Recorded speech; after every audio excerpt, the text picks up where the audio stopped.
Imagine walking the streets of New York. Your stomach begins to grumble, and out of the corner of your eye, you spot them. A roadside stand selling hot dogs and hamburgers for $2 a piece. But what you don't know is what that meat is made of.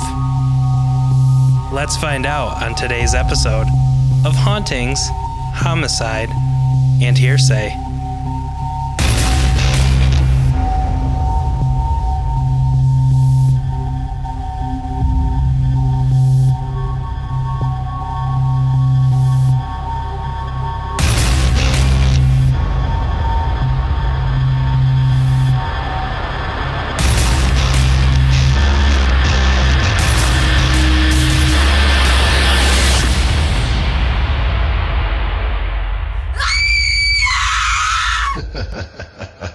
The face you gave me. Because no one knows what hot dogs are anyway. Hot dogs are all the leftover pieces of pig, basically. It's disgusting. Don't let anything go to waste, It's gross. essentially. Oh, man. After today, I am dead. So we'll get into what we're talking about here in a minute. But I'm fucking dead, bro. My arms are killing me. I wanted to start singing Killing Me Softly, but I don't have the vocal range for that. You don't have the vocal range for anything. Shut the fuck up. I got the vocal range for that, bitch. But anyway, we're not going to relive that because in about 12 hours, we're going to be reliving it again. Sorry, I had a cold chill. So, but I am going to start with some memes. Ooh, you got memes? Maybe this will... Y'all got memes? I don't think... You got any more little memes? Actually, I don't know if this is one that you've heard of. And surprisingly... The case or this meme? No, the I topic. gave you two options and you just said fucking The no. topic for today. Okay. And surprisingly, it was Eric who told me about this one.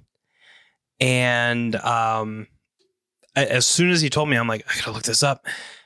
And you were like SpongeBob, get the map, gotta look this at the was map. at like the end of September too that I wrote these notes. Yeah. Dude, I've been prepared for a while. You're fucking psycho. And I have my paranormal for next week written too. Here's my problem.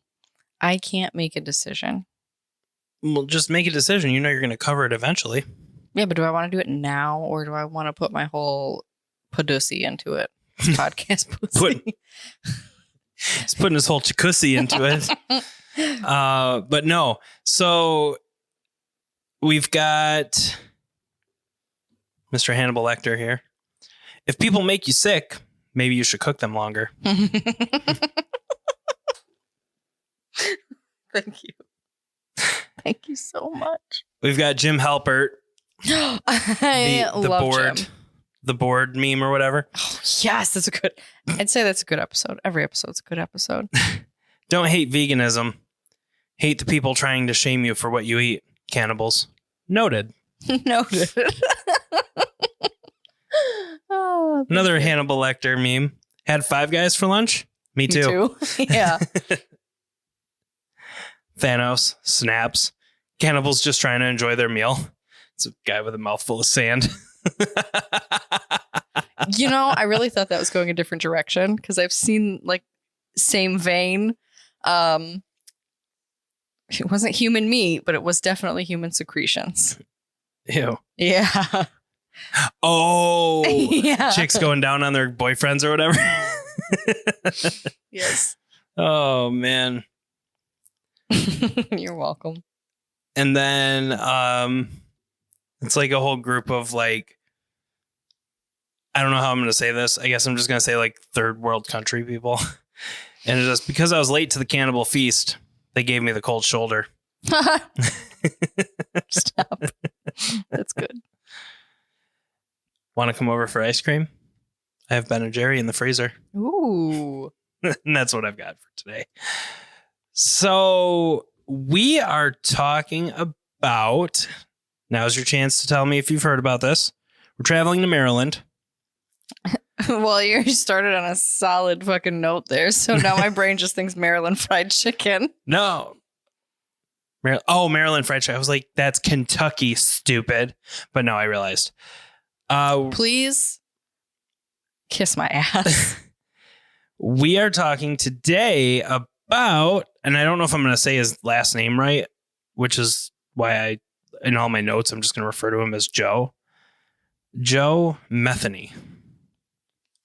Yeah, I know, Metheny. Yep. It's Metheny. Fucking Metheny. Metheny. I don't know. Have you heard of him, though? No, but I like Metheny better. Yeah. So Joe Metheny, I'm just going to jump right into it. Joe Metheny was born on March 2nd. Happy birthday, Mom. Yeah. 1954. And he was born in Baltimore, Maryland. As a child, Joe would be neglected by his parents, and ultimately this caused him to be depressed. His father was an... Pussy. What? I said pussy. No. I'm sorry. That's not funny. Yes, it is. I'm going to have you guess. His father was an... alcoholic. And was killed when Joe was 6 in a car accident.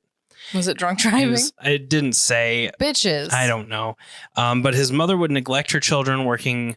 Okay, the way that this was worded in the article that I read, it was kind of shitty, but it says that his mom would neglect her children working double shifts to make ends meet. Which, like... On one hand, don't neglect your kids. On the other hand, she's fucking exhausted. Doing what she has to do to... Yeah, exactly. So... What year is this again? It's in the 1950s. Didn't say when his dad was killed. We're not selling our kids at this point. Never mind. No. The parents, mostly his mother, would often send him to live with other families as a sort of foster-like situation. Joe would falsely claim that his mother was dead, and his mom said they were somewhat poor, however, claimed they lived a relatively normal life, and they never went hungry as she worked hard as a waitress, bartender, and food truck driver. She would also go on to say that Joe was a relatively average student and always a polite child. She said that, quote, he was smart and he had a good childhood. If he was neglected, it was his own fault. It was a pretty good home, end quote. What? Yep. Come on, what's your comment?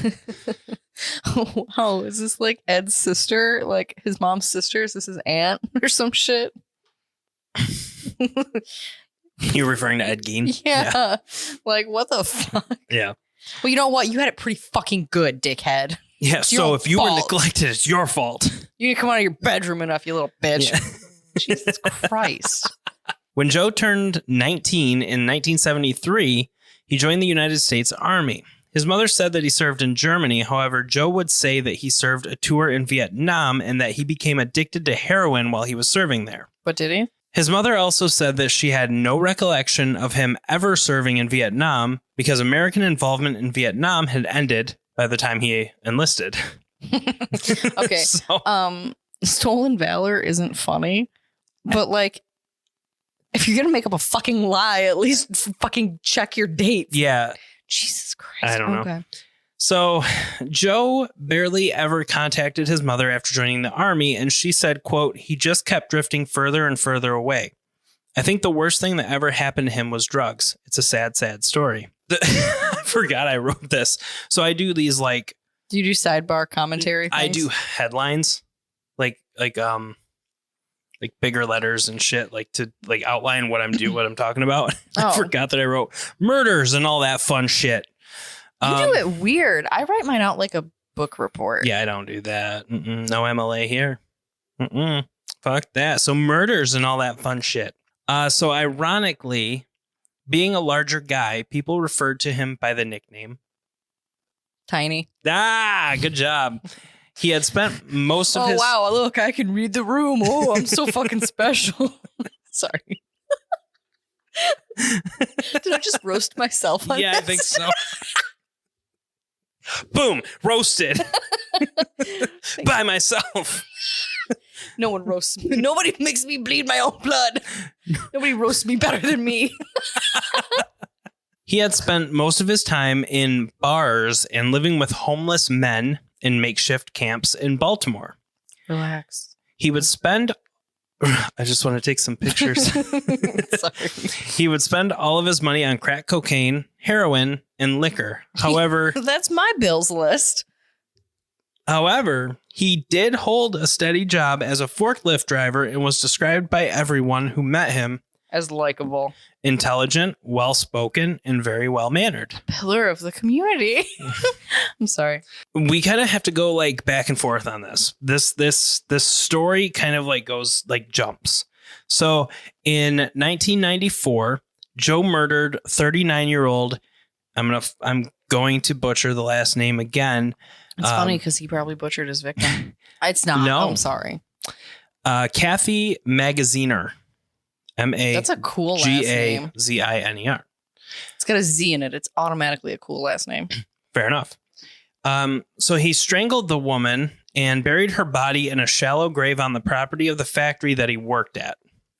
He would later admit that he dug her back up 6 months later, removed her head, and threw it away in a trash can, but the body lay in the grave for 2 years. All right, so now we're shooting ahead a year. And in 1995, Joe was tried for murder in a completely different case for allegedly killing Randall Brewer and Randy Piker with an axe at Tent City under Baltimore's Hanover Street Bridge. And in 1996, a jury refused to indict Joe for the murders due to insufficient evidence, but would later admit to the murders. In November of 1996, Joe would go on to kill a woman by the name of Kimberly Spicer by stabbing her. On December 8th, 1996, Joe kidnapped Rita Kemper and attempted to rape her. According to prosecutors, he shared drugs with her in the trailer where he was living at the time. She refused to have sex with him and ran out of the trailer, so he chased her, beat her, and dragged her back into the trailer where he pulled down her pants and attempted to rape her. Rita said he did attempt to murder her as well, with Joe stating, quote, "I'm going to kill you and bury you in the woods with the other girls," end quote. She escaped from the trailer and alerted police. How did we get here? It just escalates. Like immediately. Yeah, and like I did some research on a couple of different websites. Were you trying to find the in-between shit? I was trying to find the in-between shit. There's nothing. All the story just kind of goes like boom, boom, boom, boom, boom. Like I even took to Wikipedia trying to find some information. There was nothing else. You were like, someone out there has to have known him and found a Wikipedia page and said, let me edit in some information. I was going to say, I don't know why I read that like Christian Bale from American Psycho, but I'm literally looking at a picture of Christian Bale from American Psycho. Huey Lewis in the news. So. Yes, it is, Alan. This man goes from 0 to 60 on the smart to stupid scale, like real fast. So he proceeds to ask a friend to help him bury the body of Kimberly Spicer, which he had been hiding near the factory for over a month. The friend reported it to police on December 15th, 1996. Happy birthday, Maddie. And Joe was arrested and charged with her murder the same day. Damn. Yeah. After this, Joe began confessing to other murders, including Kimberly Spicer's, as well as leading investigators to the place that he buried Kathy Magaziner on the factory property. Most of her skull was missing, but police were able to prove her identity by dental records. I was waiting for that. I was like, teeth. Yep. Not the movie. Oh, God. Fuck it. You know what? I can't. That movie. It's fucking stupid. It's not even gross. It's just fucking stupid. It's gross and stupid. But and you know what? Freaky. I love Hale Appleman still. Usually I walk out of shit like that and I'm like, I can't look at you the same. I can look at him all day still. Reportedly, Joe would target young white sex workers that were addicted to heroin and cocaine. Many of the killings involved brutal sexual assaults. Don't eat where you poop. Don't eat where you poop. Joe was indicted for the murder of another girl, 28-year-old Tony Ingracia, but the charges were dropped due to insufficient evidence. He would also go on to admit to the murders of 3 others who were reported to be prostitutes along Washington Boulevard in Baltimore. But there was no other evidence other than his confession. He would also confess he threw other bodies into the Patapsco River, but the bodies were never found. In 1997, the Baltimore Sun newspaper reported that it was not clear how truthful his admissions were, but Joe would go on to confess to up to 10 murders. Joe's attorney would say that Joe was remorseful, but that drugs and alcohol changed his personality. No shit. Joe was tried in 1990.